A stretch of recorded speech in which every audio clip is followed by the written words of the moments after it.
السلام علیکم ورحمۃ اللہ وبرکاتہ۔ بانو قدسیہ اپنے قلم سے لکھتی ہیں کہ مرد ہوس کا پجاری، جب عورت مرتی ہے تو اس کا جنازہ مرد اٹھاتا ہے، اس کو لحد میں یہی مرد اتارتا ہے، اس کی پیدائش پر یہی مرد اس کے کان میں اذان دیتا ہے، باپ کے روپ میں سینے سے لگاتا ہے، بھائی کے روپ میں تحفظ فراہم کرتا ہے، شوہر کے روپ میں محبت دیتا ہے،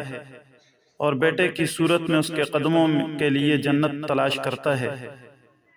واقعی بہت ہوس کی نگاہ سے دیکھتا ہے یہ مرد۔ ہوس بڑھتے بڑھتے ماں ہاجرہ کی سنت پر عمل کرتے ہوئے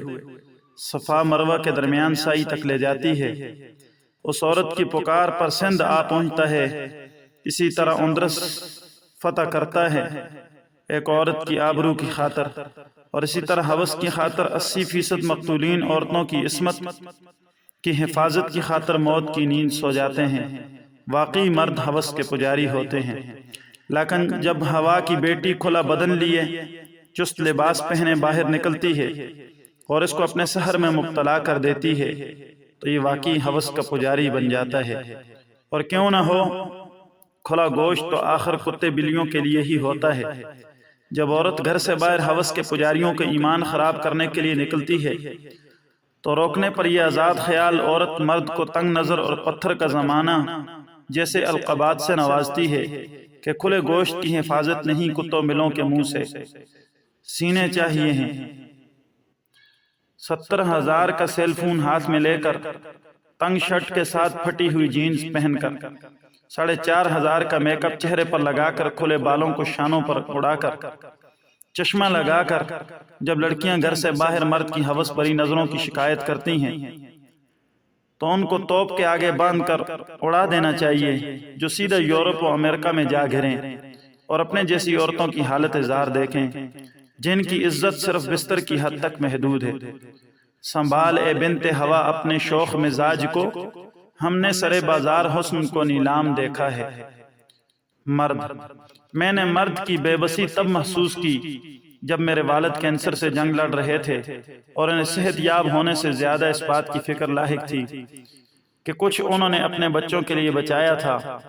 وہ ان کی بیماری پر خرچ ہو رہا تھا، اور ان کے بعد ہمارا کیا ہوگا۔ میں نے مرد کی قربانی تب دیکھی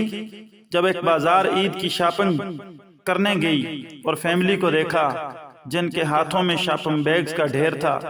اور بیوی شوہر سے کہہ رہی تھی میری اور بچوں کی خریداری ہو گئی ہے، آپ نے کرتا خرید لیا، آپ کوئی نئی چپل بھی خرید لیں، جس پر جواب آیا ضرورت نہیں،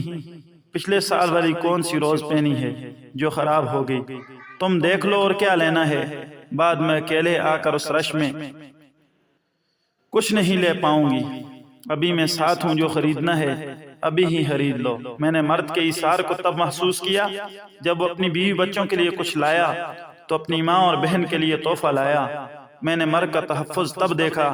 جب سڑک کراس کرتے وقت اس نے ساتھ چلنے والی فیملی کو اپنے پیچھے کرتے ہوئے خود کو ٹریفک کے سامنے رکھا۔ میں نے مرد کا ضبط تب دیکھا جب اس کی جوان بیٹی گھر اجڑنے پر واپس لوٹی تو اس نے غم کو چھپاتے ہوئے بیٹی کو سینے سے لگایا اور کہا کہ ابھی میں زندہ ہوں، لیکن اس کی کھنچتے ہوئے کنپٹیاں اور سرخ ہوتی ہوئی آنکھیں بتا رہی تھی کہ ڈھیر تو وہ بھی ہو چکا اور رونا تو وہ بھی چاہتا ہے، لیکن یہ جملہ کہ مرد کبھی روتا نہیں اسے رونے نہیں دے رہا تھا۔ بانو آپا کے قلم سے یہ کچھ بڑی خوبصورت باتیں جو آپ احباب کی گوش گزار کی کہ آیا کیا مرد ہوس کا پجاری ہوتا ہے۔ یقیناً آج کی ہماری یہ ویڈیو آپ کو پسند آئی ہوگی، اگر پسند آئی ہے تو لائک ضرور کیجیے گا اور ہمارے چینل کو سبسکرائب کیجیے گا۔ تب تک کے لیے فی امان اللہ، السلام علیکم۔